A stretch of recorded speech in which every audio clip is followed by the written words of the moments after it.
During the rainy season, many families in the countryside often raise ducks to run free to eat dead rice, snails and crabs in the abandoned fields. My Uncle Nam was the same when the ducks were big. Most of them were sold at the market to have money to spend. The remaining ducks were used to improve family meals or given as gifts to neighbors. At a time when the lives of people in my hometown were still lacking, those gifted ducks were very precious. The ducks no longer have the strength to run in the fields, the longer they stay at home. The more rice they waste, Uncle Nam often said, every time he brought ducks to my house and other houses in the neighborhood.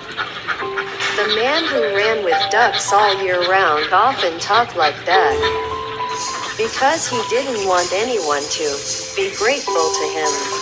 The ducks running in the fields in the rainy season, eating their fill of crabs, snails and dead rice, became very fat. From those running ducks, my grandmother skillfully prepared many delicious, rustic dishes. After cleaning the duck's feathers and washing it with cold water, my grandmother continued to wash the skin thoroughly with wine and ginger until the fishy smell was gone. When finished, my grandmother took the meatiest part of the duck, the thighs and breast, and cut it into bite-sized pieces. She marinated it with a little MSG, sugar, and soy sauce, and let it sit for about 15 minutes. After adding onions and ginger to the pan and stir-frying until the duck's skin was fragrant, my grandmother continued to pour the marinated meat into the pot and stir-fry until the duck's skin was firm. Next, my grandmother added 1 cup of water and kept the heat low until the pot of braised duck meat thickened, which was when the meat was tender.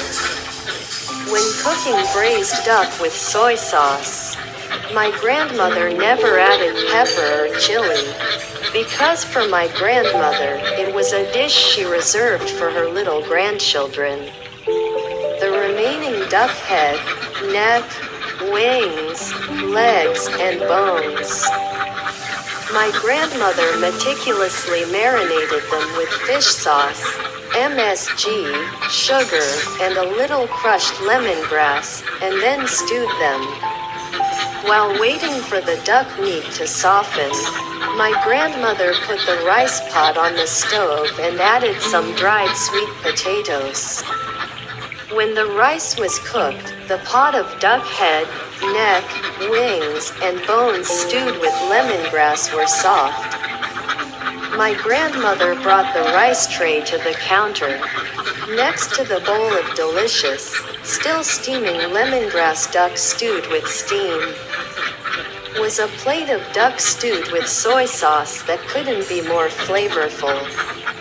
Before the whole family gathered around the family dinner table, my grandmother did not forget to tell me to bring a bowl of rice, dried sweet potatoes, and a bowl of squid sauce to give to Uncle Nam. My grandmother said that neighbors are like that.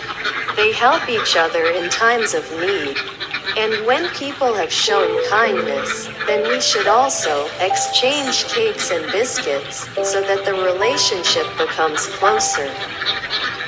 I will always remember the taste of pieces of duck stewed with soy sauce eaten with hot rice. Rich and salty, just like my grandmother's heart when she used to choose the leanest pieces of meat to stew for me. I also remember the times my grandmother removed a piece of duck tongue that was no bigger than a finger from the pot of lemongrass duck stewed with water. I ate but kept craving. Afraid of running out, I missed my grandmother, I missed Uncle Nam. I wished I could go back to the old days of ducks running in the fields. So that after carrying a bowl of rice and sweet potato to Uncle Nam's house and returning home, I could still see my grandmother there, waiting for the rice. There is nothing better than enjoying a hot bowl of duck porridge with your family on the weekend. The duck porridge is naturally sweet, the duck meat is fragrant and soft. Served with a bowl of ginger fish sauce, which is perfect. The porridge is just right, the duck meat is soft and light, accompanied by the fatty taste of duck fat, the green beans are rich. Combined to make the dish more delicious in a perfect way, served with spicy and warm ginger fish sauce, it is wonderful. The traditional noodle dish is now transformed into delicious duck noodle soup. A super delicious, easy to make breakfast dish. Scoop the noodles into a bowl. Add some Vietnamese coriander on top and invite the whole family to enjoy. A hot, fragrant bowl of noodle soup with soft, chewy noodles, tender duck meat that absorbs the flavor. And the broth is so delicious. You can prepare a few slices of lemon, along with a bowl of chili fish sauce to enhance the flavor of the dish.